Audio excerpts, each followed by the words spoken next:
여호와 내 하나님이여 나를 생각하사 응답하시고 나의 눈을 밝히소서. 두렵건대 내가 사망의 잠을 잘까 하오며 두렵건대 나의 원수가 이르기를 내가 그를 이겼다 할까 하오며 내가 흔들릴 때 나의 대적들이 기뻐할까 하나이다. 나는 오직 주의 사랑을 의지하여 싸우니 나의 마음은 주의 구원을 기뻐하리이다.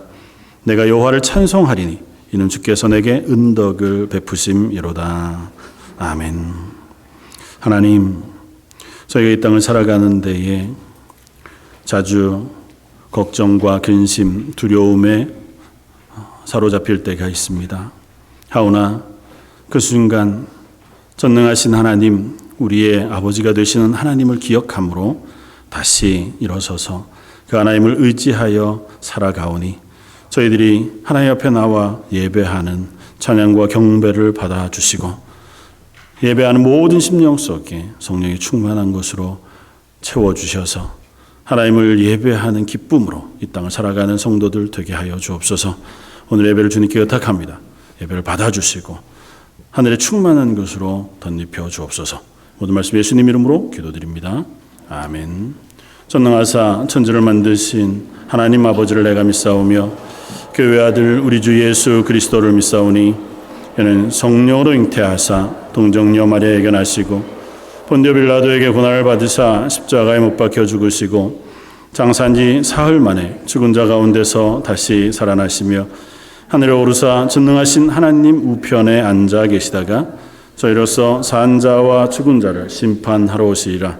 성령을 믿사오며 거룩한 공회와 성도가 서로 교통하는 것과 죄를 사하여 주시는 것과 몸이 다시 사는 것과 영원히 사는 것을 믿사옵나이다. 아멘. 찬송가 29장을 함께 찬양하시겠습니다.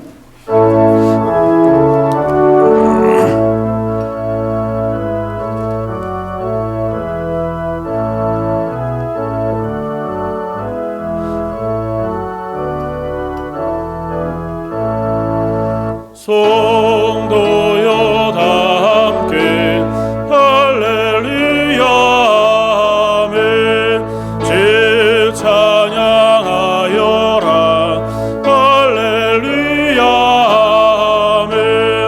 주 보좌 앞에서 택하신 은혜를 다 찬송하여라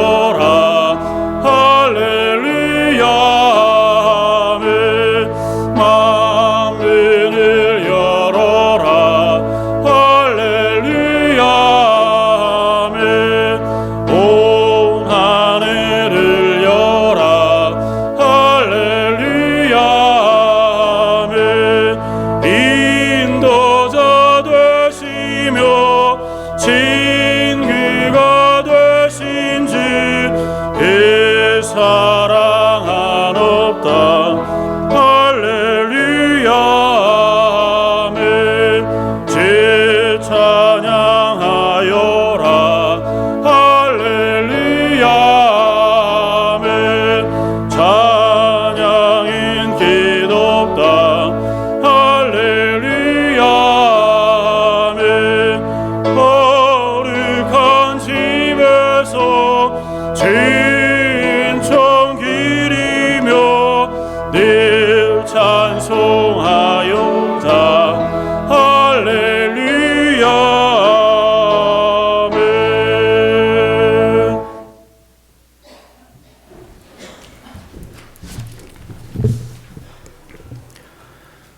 사랑과 은혜가 무한하신 하나님 아버지, 이 시간 여러 성도들이 한자리에 모여 살아계신 주님을 예배합니다. 이 예배를 통하여 영광 받아 주시옵소서. 온 천하 만물의 주인 되신 주님의 이름을 찬양합니다. 경배합니다. 우리를 하나님의 자녀로 삼아주시고 그리스도인으로서 이 땅에서 존재할 수 있도록 은혜 내려주심에 무한 감사를 드립니다. 하지만 하나님 아버지, 하나님의 부르심에 합당하게 거룩한 그리스도인으로서 이 땅에서 존재해야 할 저희들이지만 저희들의 연약함과 욕심, 무지함으로 인하여 여전히 이기적이고 죄 많은 인생임을 주님 앞에 고백합니다. 이런 저희들의 모습을 불쌍히 여겨주시옵소서. 우리의 하루하루의 죄 많은 삶이 예수 그리스도의 보혈의 피로 인하여 흰눈과 같이 맑게 씻겨지는 거룩한 성화의 삶을 살아가는 우리가 되기를 바랍니다. 하나님 아버지, 우리가 하나님의 사람으로 부르심을 받았다는 사실을 잊지 않고 늘 기억하며 살기를 바랍니다. 오직 성령의 열매는 사랑과 희락과 화평과 오래 참음과 자비와 양성과 충성과 온유와 절제라고 하신 말씀을 기억합니다. 바라기는 저희들의 삶을 통하여 그런 성령의 열매를 충만히 맺을 수 있는 우리가 되기를 원합니다. 우리의 성품이 하나님의 성품을 닮아갈 수 있기를 바랍니다. 그런 은혜를 누릴 수 있도록 성령 하나님 늘 저희와 함께하여 주시옵소서. 우리의 삶을 이끄시는 임마누엘의 하나님과 날마다 동행할 수 있는 저희가 되었으면 좋겠습니다. 그리하여 우리가 지나온 그 자리에 예수 그리스도의 흔적을 남길 수 있는, 예수 그리스도의 향기를 풍길 수 있는 저희가 될 수 있도록 은혜 내려주시옵소서. 다양한 모습으로 예배를 돕는 섬김의 손길이 있습니다. 그 섬김을 기쁘게 받아주시고 하나님의 은혜가 그 섬김의 손길 위에 넘치기를 소원합니다. 찬양팀과 성가대의 찬양을 기쁘게 받아주시고 그 찬양을 통하여 온 땅에 주의 영광을 나타낼 수 있는 찬양팀과 성가대가 될 수 있도록 인도하여 주시옵소서. 세우신 당회를 주님의 이름으로 축복합니다. 주님의 몸된 교회를 건강하게 지켜나가기 위하여 충성을 다할 수 있는 당회원들이 되게 하여 주시고 그렇게 섬길 수 있도록 영육간의 강건함을 허락하여 주시옵소서. 이 시간 주님 앞에 머리 숙여 기도하며 예배하는 주님의 부르심을 받은 자들의 머리 위에 하나님의 은혜가 넘치기를 원합니다. 저희들 각자의 기도 제목을 주님께서 아시리라 믿습니다. 하나님의 선하신 때에 선하신 방법으로 각자의 기도 제목에 응답하여 주시고 매일매일의 삶을 통하여 하나님과의 친밀한 교제가 있는 복된 인생들이 될 수 있도록 은혜 내려주시옵소서. 세우신 김혜환 목사님을 기억하여 주시고 주님 안에서 몸과 마음과 영혼이 강건하기 원합니다. 성령님과 민감하게 교통하여 그렇게 주님의 뜻에 민감하게 반응할 수 있는 목사님 되기를 원합니다. 이 시간 말씀을 전하실 때 그 입술을 사용하여 주시고 하나님의 귀한 말씀이 선포되는 시간 되게 하여 주시옵소서. 이 모든 말씀 예수님의 이름으로 감사 기도드립니다. 아멘.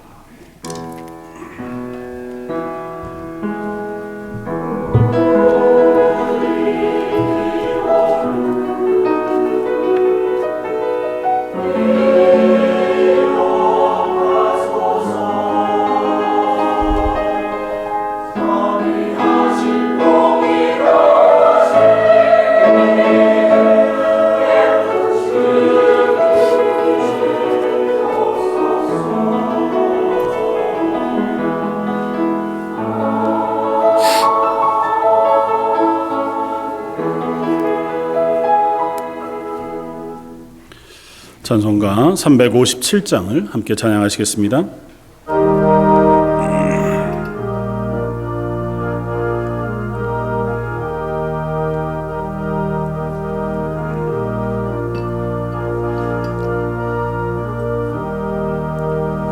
주민인 사람 일어나 다 힘을 합하여 이 세상 모든 마귀를 다쳐서 멸하세. 저 앞에 오는 적그는 다 싸워 이겨라. 주 예수 믿는 힘으로 온 세상 이기네. 믿음이 이기네. 믿음이 이기네. 주 예수를 믿음이 온 세상 이기네. 오늘 유마귀 계율로 큰 죄에 빠지니 진리로 띠를 띠고서 늘 기도드리세. 참 믿고 의지하면서 겁 없이 나갈 때 제 예수 믿는 힘으로 온 세상 이기네. 믿음이 이기네. 믿음이 이기네. 주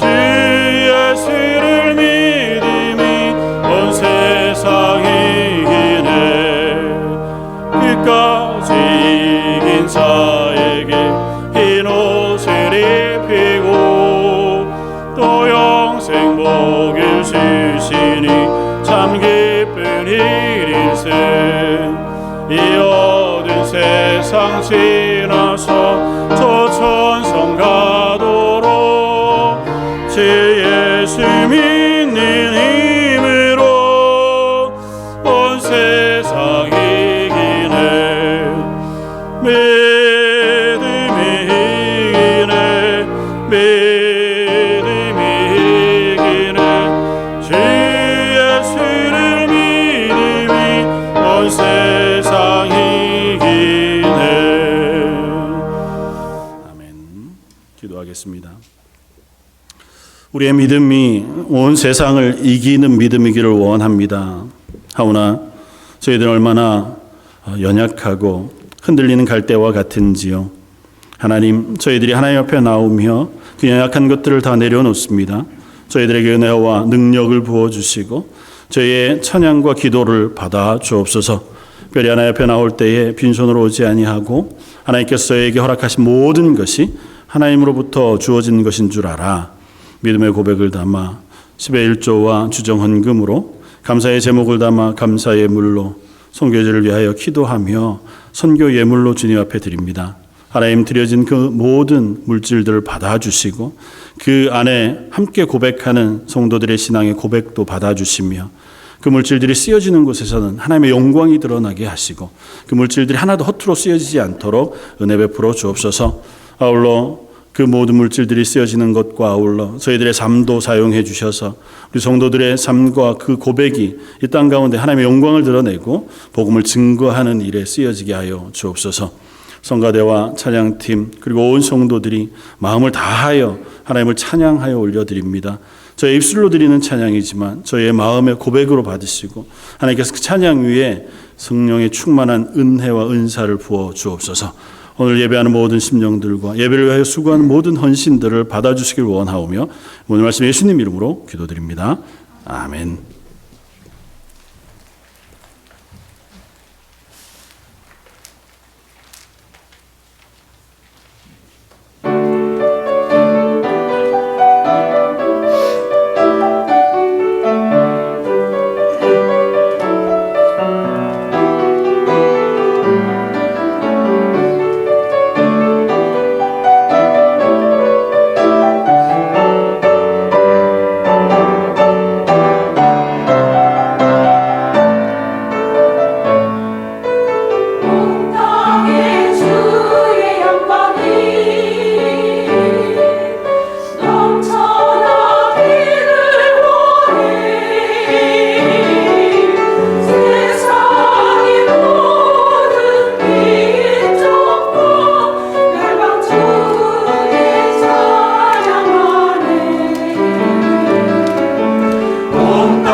오늘 함께 나눌 말씀은 구약성경 민수기 16장 44절로 50절까지의 말씀입니다.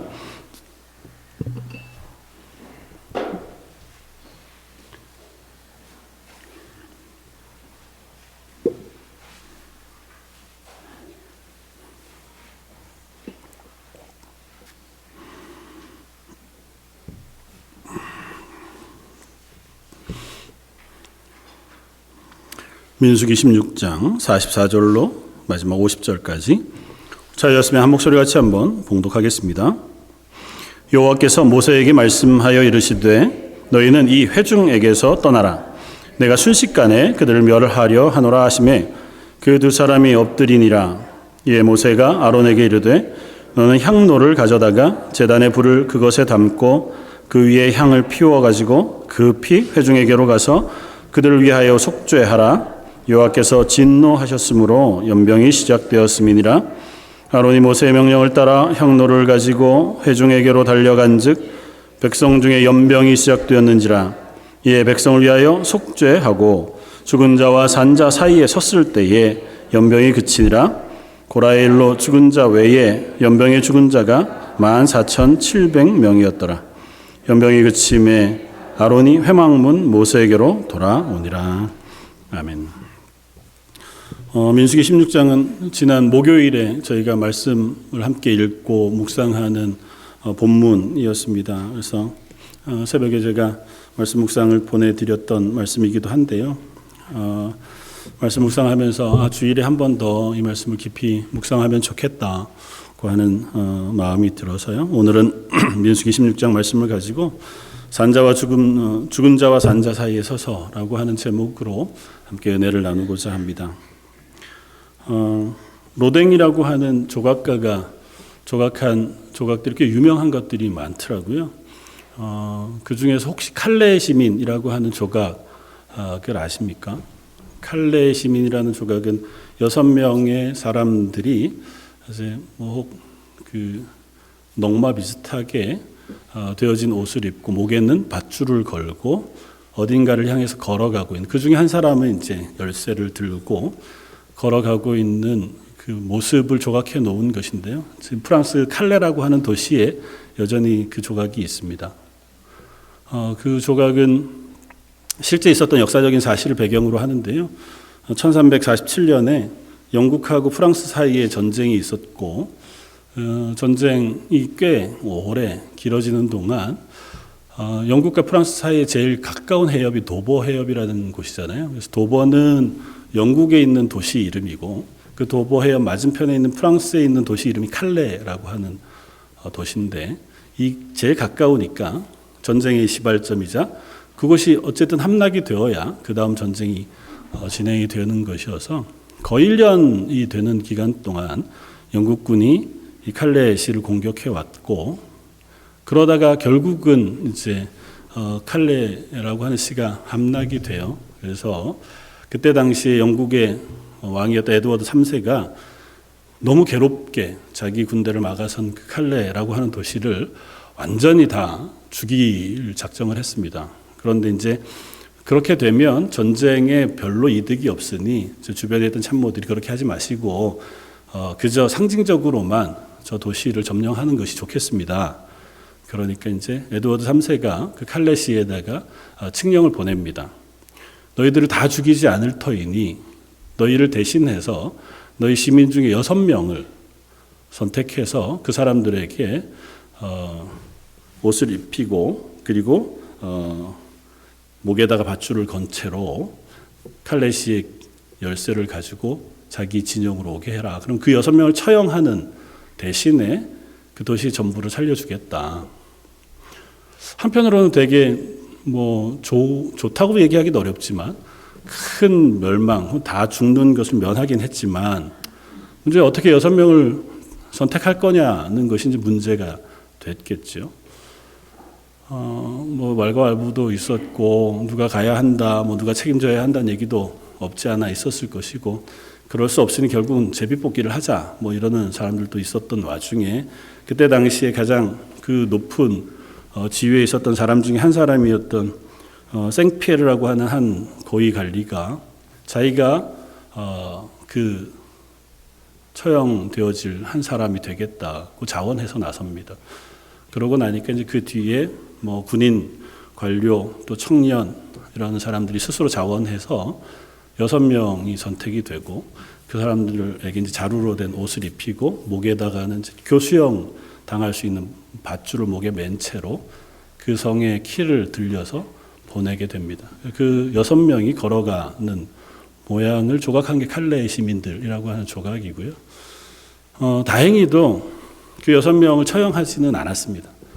그래도 3세의 아내가 마침 아기를 가지고 있는 임신 중이었는데 아무래도 저 사람들을 죽이는 것이 저주가 되어서 우리 태아에게 해를 끼칠 것 같다고 이렇게 왕에게 간청을 해요. 그래서 결국은 6명도 죽음을 면하기는 했다고 하는 역사적인 기록이 있습니다. 어쨌든 이 6명의 헌신 혹은 희생을 통해서 남은 전체 시민들을 살리려고 했던 것이 기념이 되어서 그런 조각을 쓰게 되는데요. 이 생각을 하면서 때로는 우리 그리스도인들의 삶이 그와 비슷하기도 하겠다고 하는 생각을 하게 됩니다. 물론 뭐 그들처럼 뭐 내 생명을 내놓아야 할 그런 일들이 많지는 않지만 그러나 우리들은 이 땅 가운데 하나님의 부르심을 받은 왕 같은 제사장으로 타인들을 위하여 살아야 할 의무가 있는 사람들이고 그들에게 예수 그리스도의 생명을 증거하고 또 복음을 전해야 할 필요가 있다는 것입니다. 그리고 그것이 그들이 좋아하거나 혹은 그들이 적극적으로 환영하지 않는다 할지라도 또 때로는 선교지에서처럼 목숨을 걸어야 할 위험이 있다 손쳐도 우리들은 그와 같은 자리에서 생명을 가지고 그 자리에 서야 할 사람들이겠다고 하는 생각을 하게 됩니다. 그러면서 오늘 민수기 16장에 나오는 이 말씀이 제 마음에 깊이 남았습니다. 아론에게 가서 아론이 죽은 자와 산 자 사이에 섰을 때에 연병이 그쳤더라고 하는 이 말씀이 마음에 깊이 남았습니다. 저와 여러분들이 할 수 있다면 이 땅 가운데에서 죄로 죽어가는 세상 가운데 그 죄와 생명 사이에 서서 죄를 막아서고 죽음을 막아서는 그와 같은 중보자 혹은 중보자가 되는 교회로 설 수 있으면 좋겠다 생각이 되어집니다. 그것이 어떤 자리가 되었든 어떤 모양이 되었든 우리들은 그렇게 부르심을 받았다고 하는 사실들을 우리가 기억하면 좋겠습니다. 민수기 16장의 배경을 잠깐 얘기하자면 민수기 16장은 고라 혹은 다단, 아비람이라고 하는 사람이 주축이 되어 모세와 아론에게 반역한 사건을 배경으로 하고 있습니다.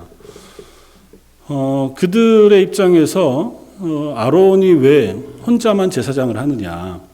아론이 뭐 대단할 게 있다고. 그러면서 우리도 제사장을 할 수 있고 우리도 거룩한 하나님의 백성인데 저만 제사장 하는 것이 잘못되었다고 하는 반역을 합니다. 물론 이제 그 배경에는 여러 가지 생각들이 있었을 것 같아요. 왜냐하면 그들이 그 얘기를 하면서 우리를 왜 이 광야로 불러내서 광야에서 죽게 하느냐고 원망하거든요.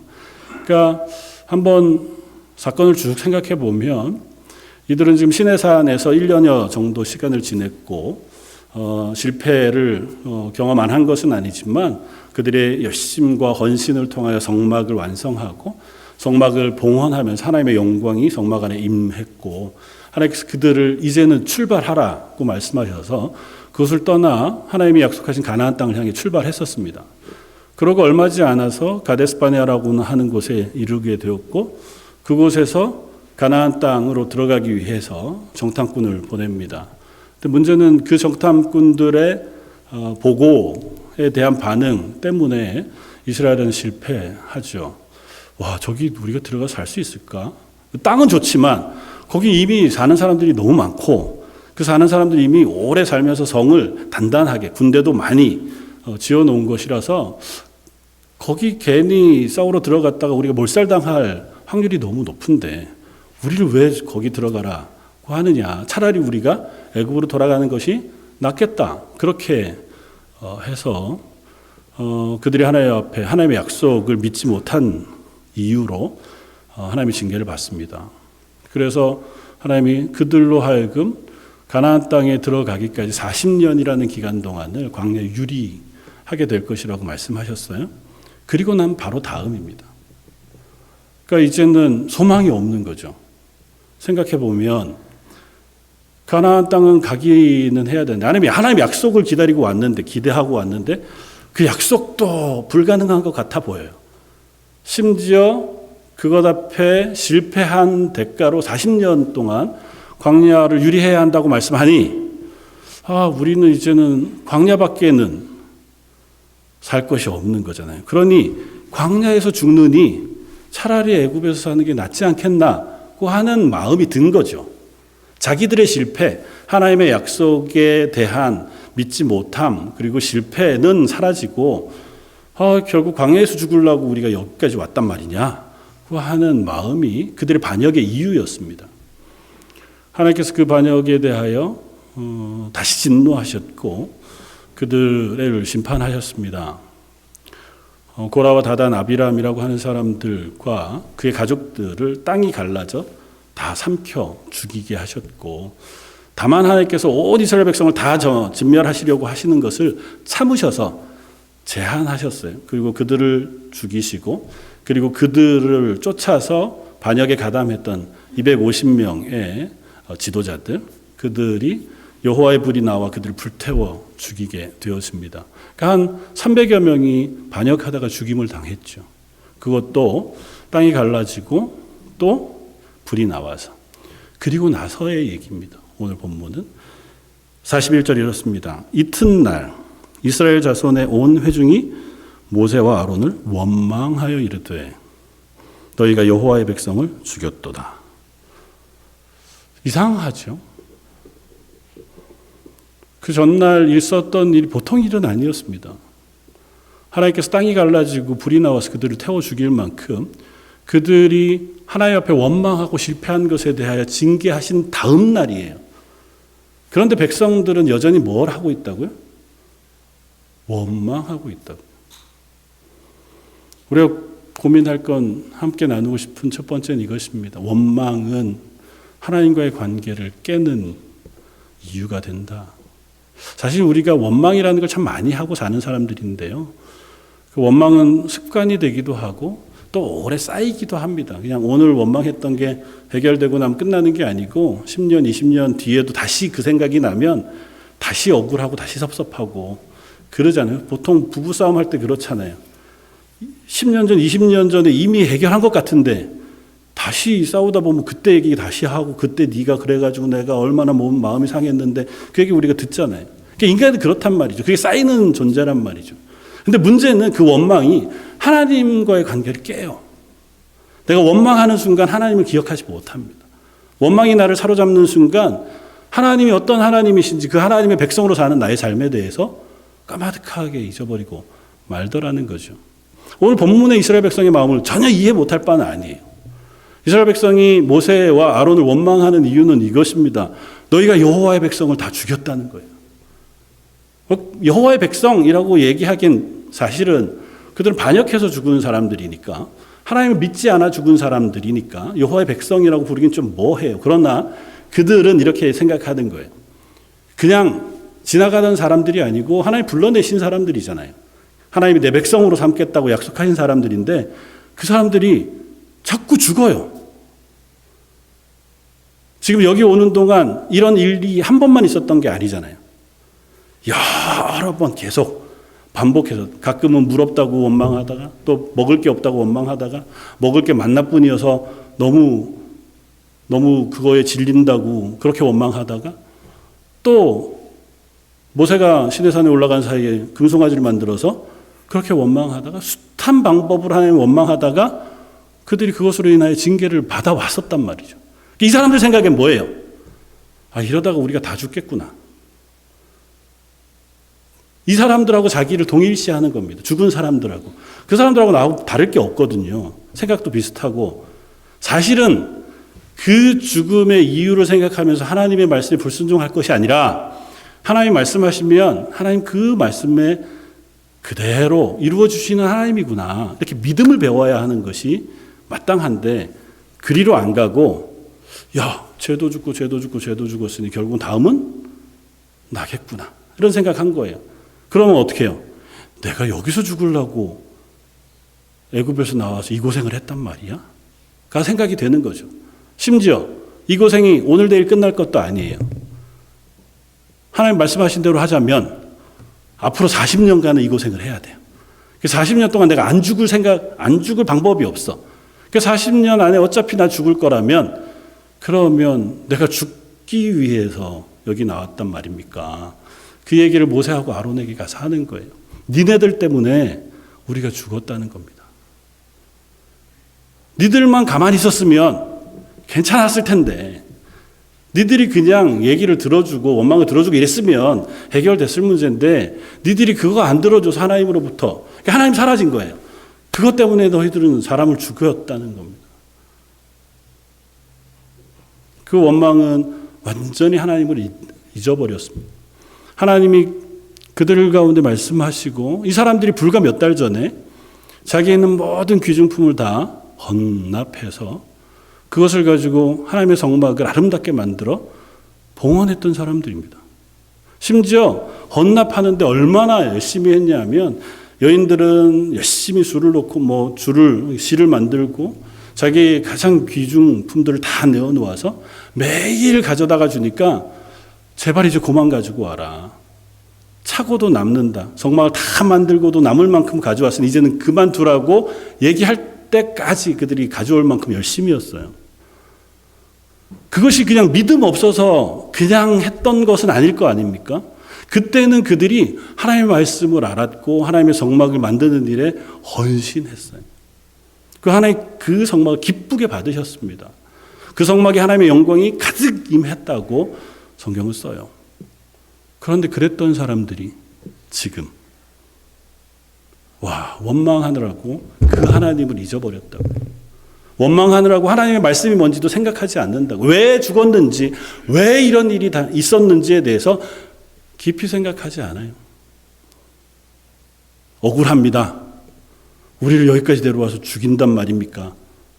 그거 조금 잘못했다고 죽을 거면 차라리 우리를 그냥 내버려 두시지. 섭섭합니다. 이거잖아요. 하나님께서 그들을 심판하십니다. 앞서 고라의 자손들과 동일하게 하나님 모세에게 말씀하세요. 42절 회중이 모여 모세와 아론을 칠 때에 회막을 바라본 즉 구름이 회막을 덮었고 여호와의 영광이 나타났더라. 이 일은요 고라의 자손들이 고라와 그 사람들이 반역해서 똑같이 일어났던 일이에요.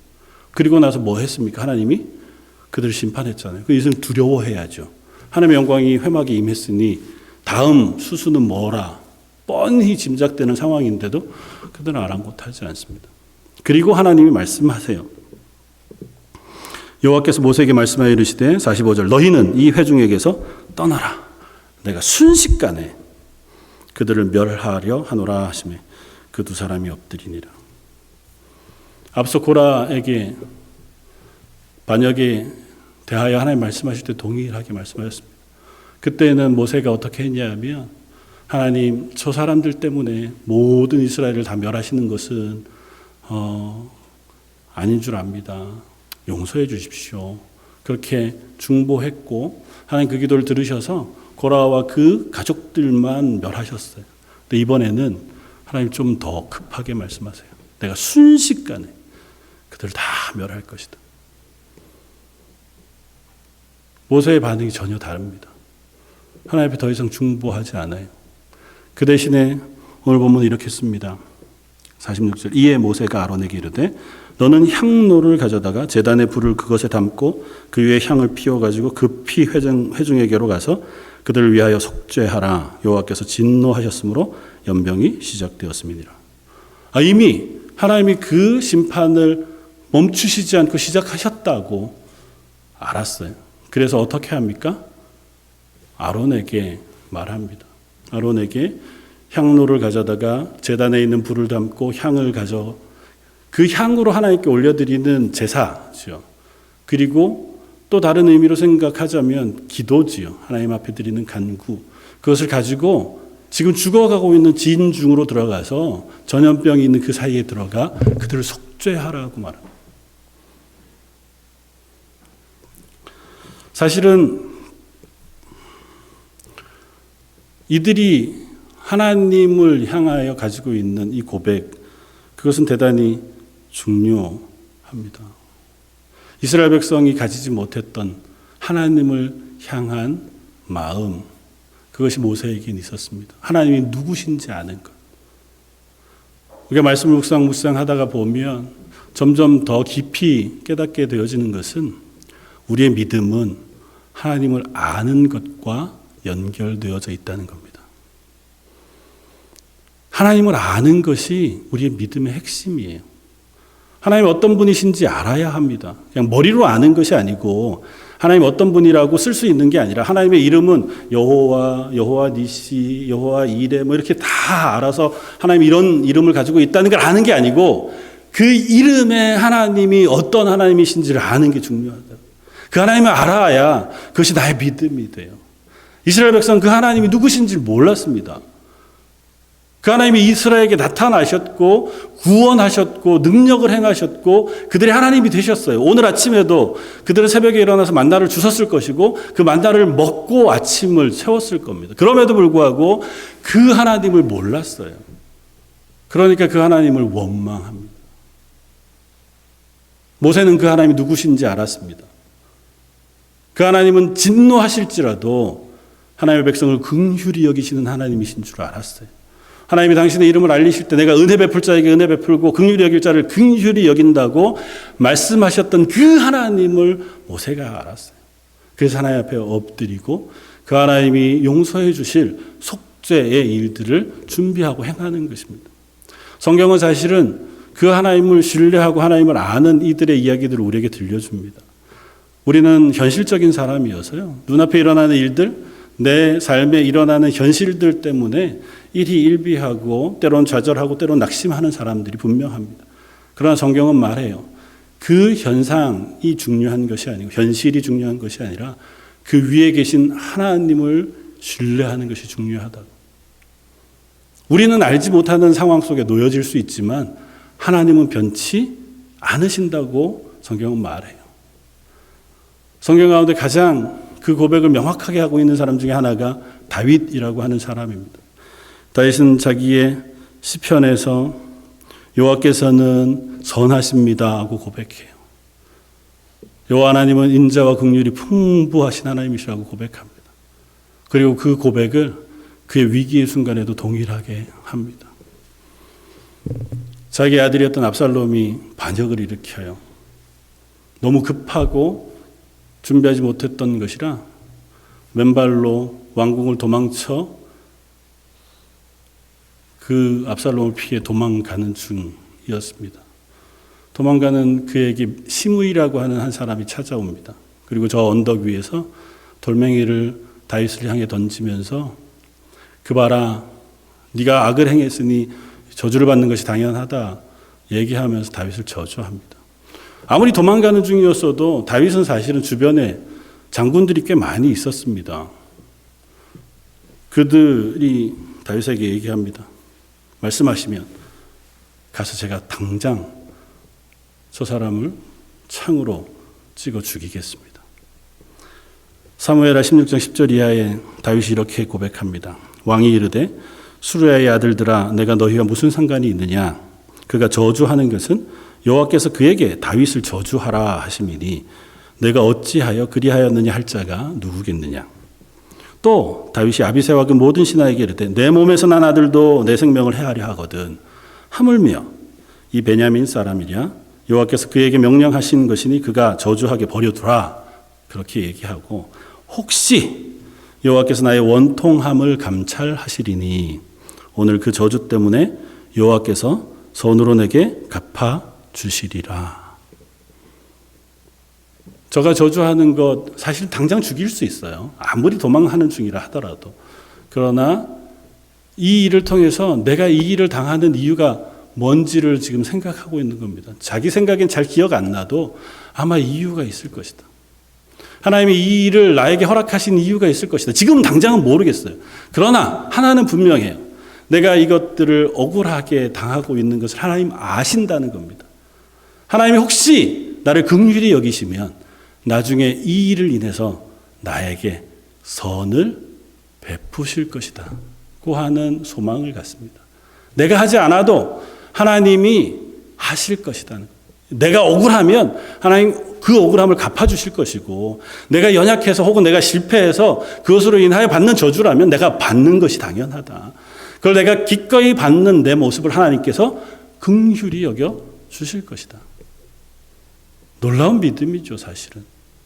근데 그리스도인에게 하나님 요구하시는 믿음은 그런 것입니다.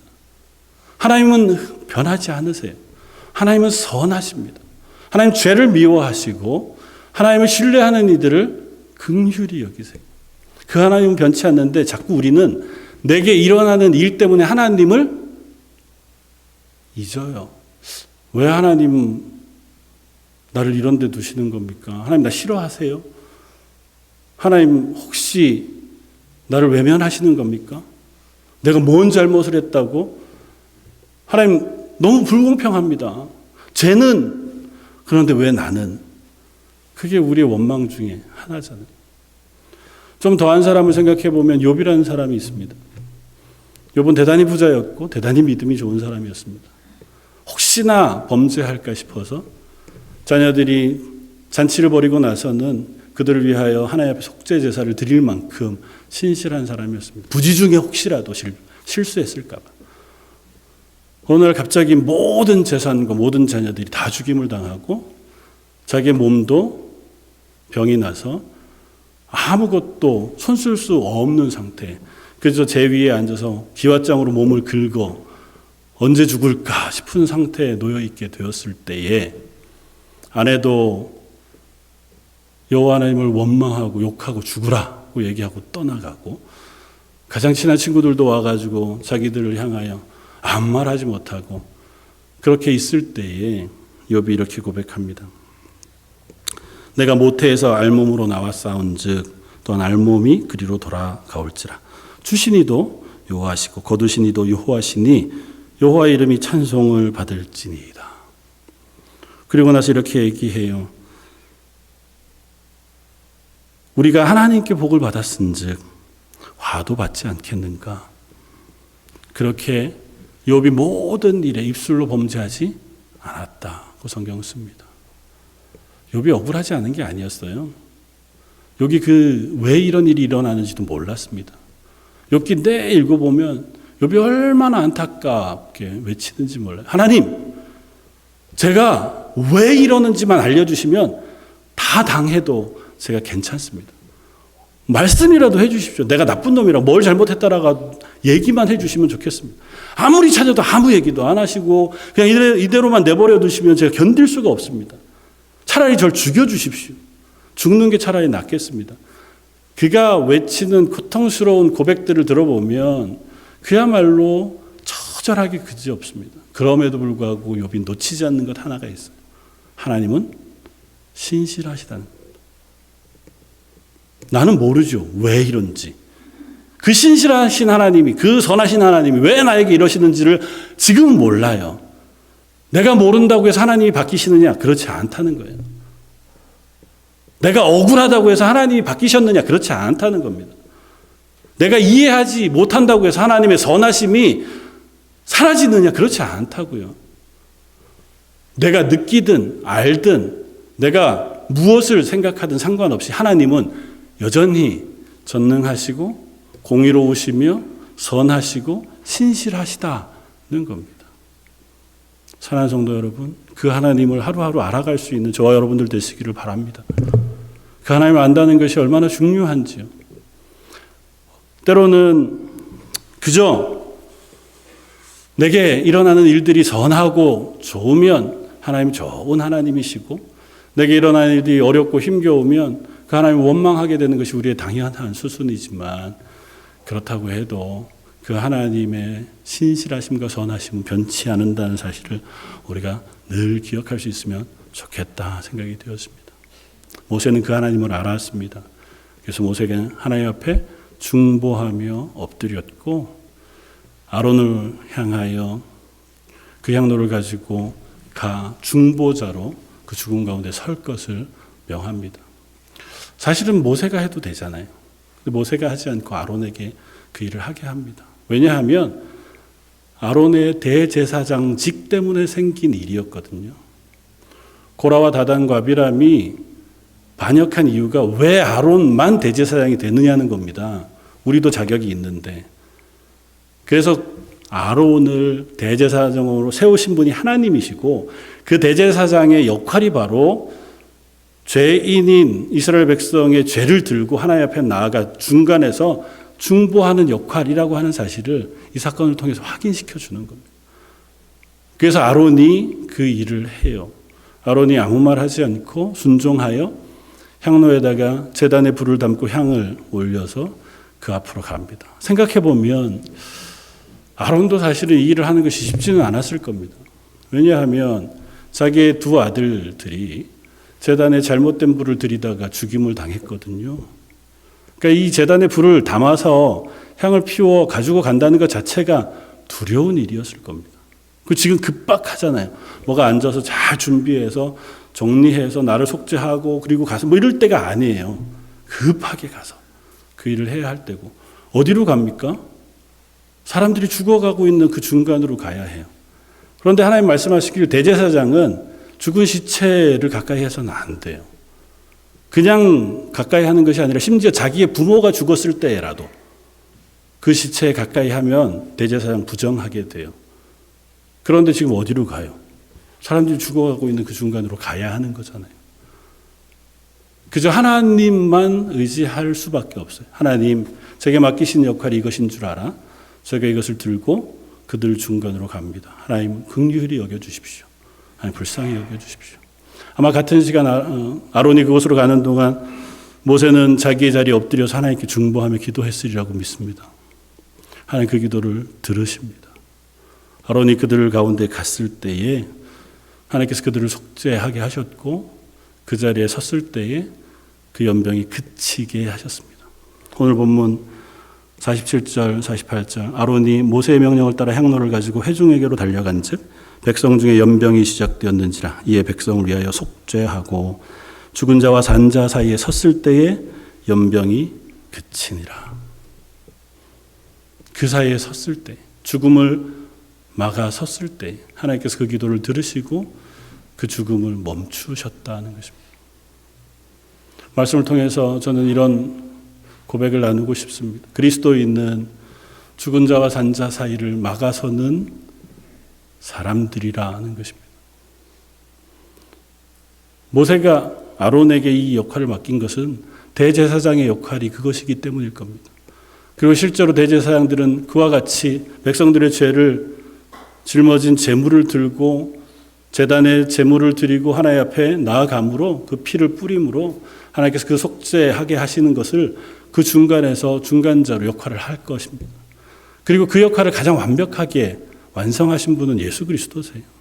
영원한 참 대제사장 되신 예수님께서 죄인들이 죽어가고 있는 이 세상 가운데 그 가운데로 육신을 입고 찾아오셔서 우리의 죽음을 막아 서셨습니다. 십자가에서 당신의 피를 흘려 당신의 생명을 내어주심으로 이 세상에 죽어가고 있는 그 죽음을 멈추신 분이 예수 그리스도라는 거죠. 그리고 예수님께서 우리에게 말씀하십니다. 너희는 나를 따라오너라. 그리스도인은 그래서 예수 그리스도를 따라가는 사람들이에요. 저와 여러분들 이 세상에서 왕같은 제사장으로 부르심을 받은 사람들입니다. 그러면 우리는 당장 이 세상을 향하여 보냄을 받았습니다. 그래서 우리는 그 자리에 서서 세상을 위하여 중보하는 사람으로 부르심을 받았다고 하는 사실을 기억해야 합니다. 여러분은 어느 자리에서 그 중보자의 역할을 감당하고 계십니까? 그 자리는 과연 우리에게 어떤 자리일까요? 우리 가정에서도 그런 역할을 감당하는 사람들인 줄 압니다. 우리의 가정이 하나님 믿음 안에 설 수 있도록 혹 실패와 죄의 유혹들이 있을 때에 그것들을 막아서서 그럴 수 없다. 그렇게 우리 가정을 믿음으로 지켜나가는 사람으로 저와 여러분들을 부르신 줄 믿습니다. 혹 식구들 가운데 믿지 않는 이들이 있다면 그들을 위하여 헌신하여 수고함으로 그들에게 예수 그리스도의 사랑을 증거해주고 전달해주어 그들을 함께 그리스도인으로 삼게 하시는 역할로 저와 여러분들을 부르셨을 겁니다. 우리의 삶의 자리, 세상 가운데에서도 동일할 줄 압니다. 저희가 선 자리가 죄를 막아서는 자리, 죽음을 막아서는 자리가 되어지길 원합니다. 복음을 들고 굳이 선교지로 나간 선교사님들만 떠올리지 않아도 우리는 생각할 수 있습니다. 선교지는 사실은 아주 명확하게 나타나죠. 복음을 전하는 것 때문에 죽음의 위협을 실제로 당하잖아요. 그러니까 목숨을 걸고 그 자리에서 예수 그리스도의 복음을 증거하는 전달자, 중보자로 서야 하는 사람들이 선교사님들일 것입니다. 그러나 우리라고 해서 그것과 별반 다르지 않습니다. 우리가 살아가는 회사 혹은 비즈니스, 삶의 자리에서 만나는 사람들 앞에 우리들은 동일하게 예수 그리스도의 생명을 전달하고 증거하는 사람이어야 합니다. 세상의 흐름대로 그냥 익숙한 죄를 용납하고 세상에서 자기 욕심대로 살아가는 그 삶을 막아설 줄 아는 사람이어야 할 것이라 생각합니다. 때로는 그것이 사람들의 미움을 살 수 있습니다. 야, 너만 잘났냐? 너만 예수 믿냐? 나도 교회 다녀. 그래도 그러는 거 아니야. 라고 얘기하는 말을 들을 수 있어요. 내가 믿음으로 그거 우리 하지 말자. 야, 솔직히 하나님 앞에서 우리 그렇게 하지 말고 그냥 정직하게 하자. 그 얘기하는 것이 야, 너 참 신앙 좋다라는 얘기를 들을 확률보다 너 잘났다는 얘기를 들을 확률이 훨씬 더 높죠. 그럼에도 불구하고 우리는 그런 역할로 부르심을 받은 사람들이에요. 야, 하나님 살아계셔. 난 하나님을 신뢰해. 내가 지금 이렇다고 해도 분명히 하나님이 우리의 삶을 주관하실 거야 라고 하는 믿음의 고백을 내 삶을 통하여 드러내므로 세상 가운데에서 예수 그리스도의 생명을 증거하는 사람들로 우리를 불러내신 줄 믿습니다. 때로는 그것이 우리의 생명을 걸어야 하는 일일 수도 있어요. 죽음과 삶 사이를 가로막고 서서 예수 그리스도의 생명을 전하는 일이라면 때로는 내가 행동하고 말하고 살아가는 그 모든 자리에 마치 죽을 것 같은 어려움과 힘겨움이 있을 수 있는 자리일 수도 있을지 모릅니다. 그러나 하나님 분명히 그렇게 서서 우리가 예수 그리스도의 향기를 드러내는 하나님의 사람들이 되기를 원하시는 줄 믿습니다. 기도하기는 한번 우리가 말씀을 묵상하면서 과연 나는 어느 자리에서 그렇게 그 죄와 죽음을 막아서는 역할로 부르셨는가를 한번 생각해 보았으면 좋겠습니다. 나는 어떤 역할인가? 우리 가정에서는, 내가 사는 삶의 자리에서는, 혹은 친구들 사이에서는 나는 과연 어떤 역할을 가지고 있는가? 사도 바울은 고린도 후서 2장 14절 이하에서 우리는 그리스도의 향기라고 하는 고백을 합니다. 우리가 예수 그리스도를 알고 예수 그리스도를 증거하며 예수 그리스도를 드러내는 그와 같은 그리스도의 향기의 삶을 살아가도록 부르심을 받았다고 고백합니다. 동일하게 생각할 수 있는 것 같아요. 우리가 그렇게 그리스도의 향기를 드러내고 말씀에 순종하여 하나님의 살아계심을 우리가 고백하며 살아갈 때에 그 삶이 이 세상 가운데에서 믿음 없음 혹은 불신 혹은 미움, 원망을 막아설 수 있는 믿음의 힘이 되어질 줄 믿습니다. 사랑하는 성도 여러분들의 삶이 그와 같이 이 땅 가운데에서 하나님의 사람으로 부르심을 받은 자리에 합당하게 서가는 저와 여러분들 되시기를 주님의 이름으로 축원을 드립니다. 다시 한번 기도하시겠습니다. 하나님, 아론이 제단에서 취한 불과 향을 가지고 전염병이 창궐한 자리로 들어갔을 때에 죽은 자와 산 자 사이에 서서 그 죽음을 막아서고 하나님의 징계를 막아섰던 것을 봅니다. 그의 힘이 아니라 그의 고백을 받으신 하나님의 신실하심인 줄 압니다. 하나님, 저희들이 이 땅을 살아가면서 신실한 믿음의 고백을 하나님께 올려드릴 수 있기를 원합니다. 가정에서, 삶의 자리에서 우리의 말과 우리의 행동으로 살아계신 하나님을 향한 신실한 믿음의 고백을 올려드림으로 우리의 삶이 이 땅 가운데 죄와 죽음을 막아서고 원망을 막아설 수 있는 귀한 하나님의 가정들 다 되게 하여 주옵소서. 그를 위하여 저희 모든 성도 한 사람 한 사람에게 성령의 충만한 은혜와 은사를 부어 주옵소서. 하나님의 은혜를 사모하오며 오늘 말씀 예수님 이름으로 기도드립니다. 아멘. 찬송가 393장을 함께 찬양하시겠습니다.